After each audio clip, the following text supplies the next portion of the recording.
Here is how to make use of clipboard history on your Windows laptop. So let's get started. So first, we have to enable clipboard history. And to do this, use the shortcut Windows plus V. So click on this. And as you can see, the clipboard has come here. Now just click on Turn On.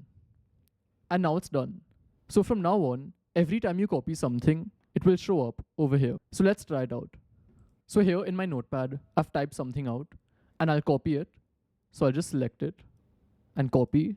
And now if I click on Windows and V, as you can see, subscribe has come in my clipboard. And no matter how long the text is, it will appear over here. So as you keep copying more things, this list will keep expanding. Let's see, for example, now if I copy hello, and now again, if I do Windows V, as you can see, both of them have come here. And now if I want to paste it, all I have to do is come to the location where I want to paste, then click on V, and here I can select what I want to paste. So if I want to paste subscribe, I can select it, and it got pasted. So this becomes really helpful when you have a bunch of things copied, and every time you don't need to go back and copy it again. There's one more thing you should know. So here I've come back to clipboard, and here we have two options. One is to clear our clipboard. So if I do this, then both of them will go. And the second option is to pin something which you've copied.